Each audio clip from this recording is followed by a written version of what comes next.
getting your dog spayed or neutered? Here are 3 questions to ask first.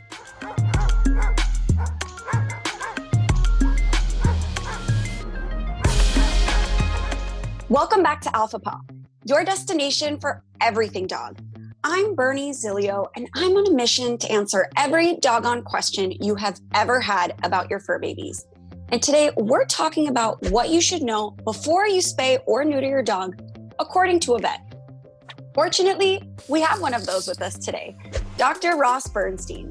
Dr. Ross is a seasoned veterinary professional and pet care expert. He earned his doctorate degree in veterinary medicine at UC Davis School of Veterinary Medicine, and his work has been featured in several industry-leading publications, including the Journal of Veterinary Surgery. He is our go-to vet for everything we want and need to know about our fur babies. So welcome back to Alpha Pod, Dr. Ross. Hey, Bernie. Thanks for having me. Thank you for being here. Now, I know this is a super debated topic about whether or not to spay or neuter your dogs, when to do it, et cetera, et cetera.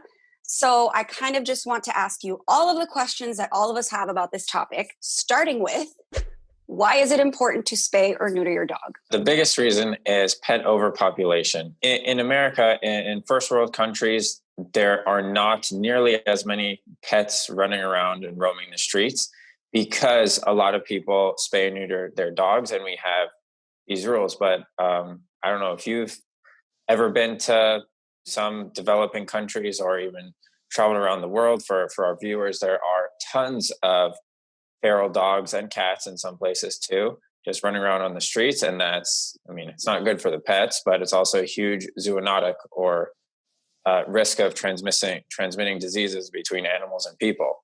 So that's the biggest reason. It's probably pet overpopulation. Some other reasons to spay and neuter your dogs: for females, the risk of mammary adenocarcinoma in people, we call that breast cancer, is greatly reduced by spaying them before their first heat cycle. And it's still beneficial to spay them before their second heat cycle, but each heat cycle you wait, the percentage chance that the incidence of mammary adenocarcinoma, which I said before is breast cancer in people, the risk goes lower.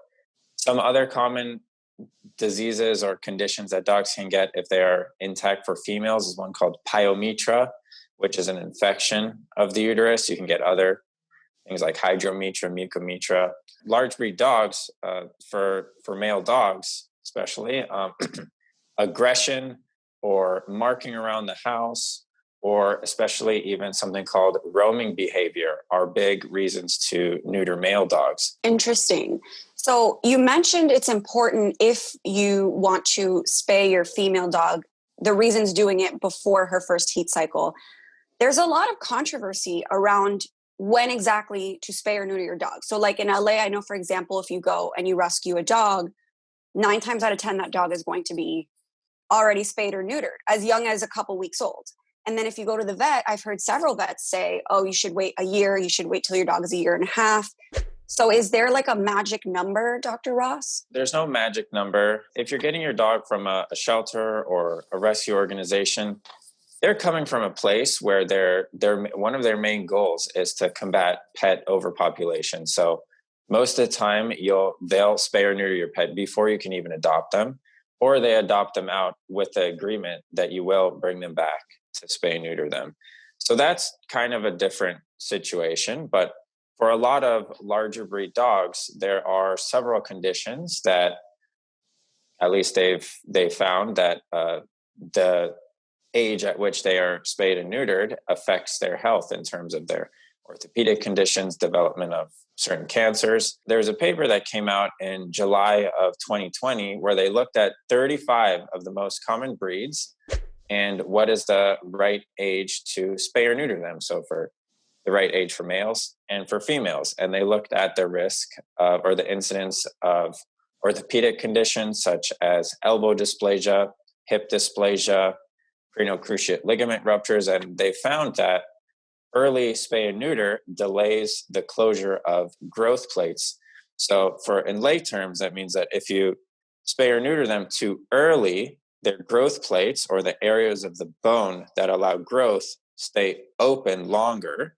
And when their bones are growing at disproportionate rates that can predispose them to developing orthopedic conditions later in life. We still definitely need more studies to back up their findings or to see if it's repeatable. But that's often what I go off of to make my recommendations to my clients when they ask me. Well, that's amazing that this is becoming a more like widely studied topic, because I know that people really don't know the correct answer. And from the sounds of it, there is like a magic range, but it really does depend on, like, you know, the breed of the dog, what your vet says. There's so many factors that go into it. So that's extremely helpful. And I'm glad to know that there's more research being done on that. Now, I guess my next question is, let's say we do decide to spay or neuter our dog, regardless of age. What can us pet parents expect after that happens? Actually, this is something I wanted to say as well. A spay it's called a spay, but it's super common. But the actual word for the surgery is called an ovariohysterectomy, which is that sounds very aggressive.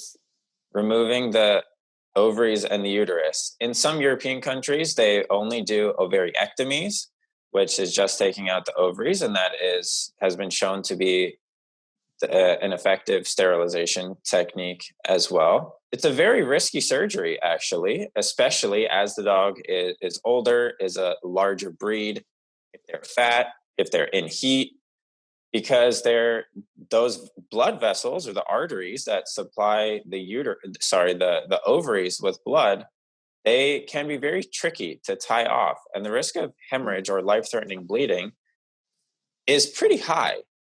And a lot of people don't realize how risky that surgery can be sometimes, especially in these older, large breed developed dogs. So that's something that owners should be aware of. Some other risks and complications that can happen with surgeries anytime they're going under anesthesia. There's a risk of anesthesia.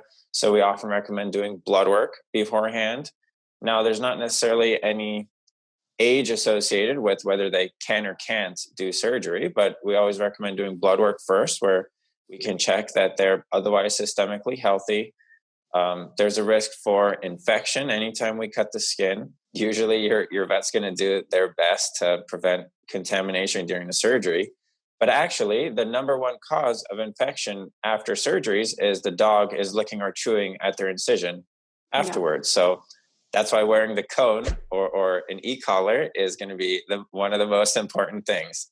And they should wear that for about 10 to 14 days, which is the time that it takes the skin to heal. If you're not directly supervising them, they should be wearing the cone. One of the other things that can happen is what's called incisional dehiscence, or the sutures can come undone. Number one cause of that is infection. So again, don't want them licking or chewing at it, or doing activity too soon after the surgery. So activity restriction is super important, which means no running, no jumping, no playing at the dog park, no off-leash activity. Don't want them running around the park 2 days after their surgery, because they just went through a big surgery. They're gonna start feeling a lot better. Like if you or I had this big surgery, we're gonna not feel that good, and they're gonna feel a lot better much quicker, and they're gonna want to start running around, and they don't really understand what just happened. They're super smart, but they're gonna not realize that they just had this big surgery. So we need to be their brains or their common sense. No, of course. And I'm fascinated, but like a little terrified to hear how invasive this surgery is. Sounds like for female dogs in particular. But given everything you said, as a vet who also has dogs, do you still think spaying and neutering is still the proper way to go? And are your dogs spayed or neutered? Yeah, two of my females, they're both spayed, and they got spayed. My Cocker Spaniel when she was about 8 months, my female Golden Retriever when she was but she's a bit of an interesting situation because she also has a heart murmur that increases her anesthetic risk a bit. But we waited until she was fully grown so that we could limit her risk for developing orthopedic conditions. My male Golden, he is intact. Now that is debated. I'm not planning on breeding him, but he's not aggressive at all. He's very well trained. He'll listen to whatever I say. He's not aggressive.